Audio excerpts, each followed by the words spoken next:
नमस्ते, हजुरहरूलाई स्वागत छ बुनुदीको किचनमा। आज चाहिँ म चिकन भुटुवाको रेसिपी लिएर आइसकेको छु। आशा छ हजुरहरूले हेरिदिनुहुन्छ भनेर। चिकनको भुटुवा बनाउनु चाहिँ मैले यहाँ आधा केजी चिकनलाई लिएकी छु र म चाहिँ अब मसला बनाउनुतिर लाग्छु। र मसला बनाउनुलाई एउटा प्यानमा मैले धनियालाई राखेँ र यसलाई मजाले भुट्छु। धनिया भुटिसकेपछि यसमा चाहिँ म जिरालाई पनि राख्छु। 1 चम्चा जति जिरालाई पनि राखेर भुटे र लवंग र अलैँचीलाई पनि राखेँ र दालचिनीलाई पनि राखेर मजाले भुट्छु।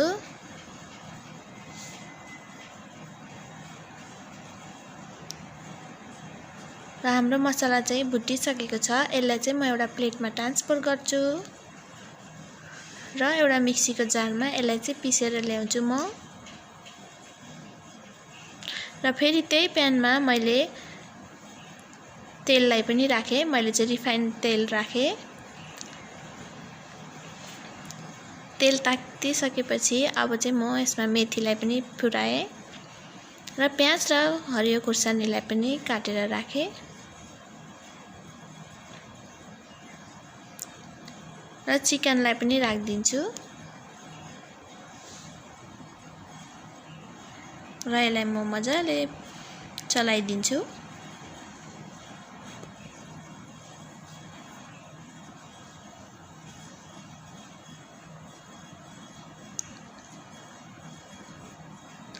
हाम्रो चिकन चाहिँ यतिको भइसकेपछि अब चाहिँ म यसमा हल्दीलाई पनि राख्छु। हल्दीलाई राखेर मजाले चलाइदिन्छु।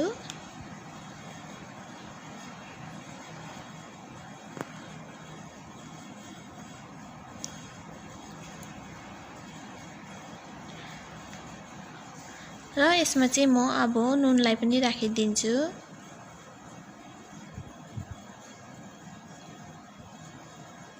नुन चाहिँ स्वाद अनुसार राख्नु होला।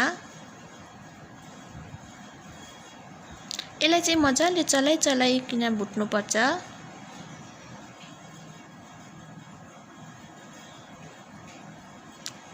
र 1 चम्चा जति अदुवा लसुनको पेस्टलाई पनि राखेँ।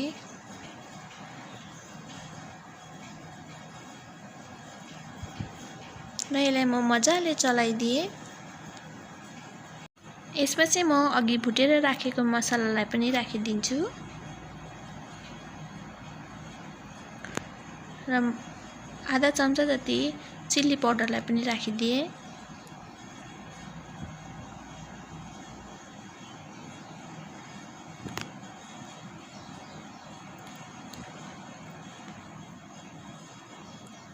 अब चाहिँ म यसलाई छोपेर पकाउँछु।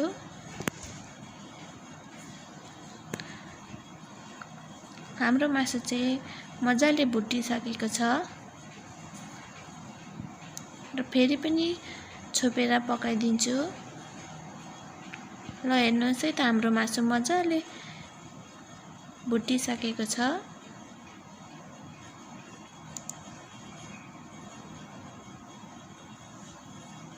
अब चाहिँ म टमाटर राखेर यसलाई मजाले चलाइदिन्छु।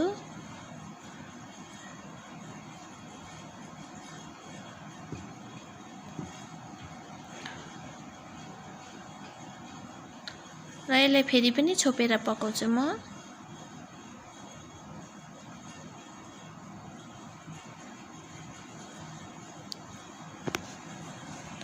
ल हेर्नुहोस् त हाम्रो मासु मजाले पाकेर टमाटर पनि मजाले गलिसकेको छ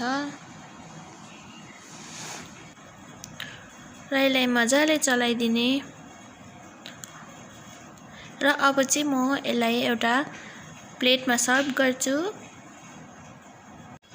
हजुरहरूले चाहिँ यो भुटुवा चाहिँ रोटीसँग पनि लिन सक्नुहुन्छ अथवा चिउरासँग पनि लिन सक्नुहुन्छ।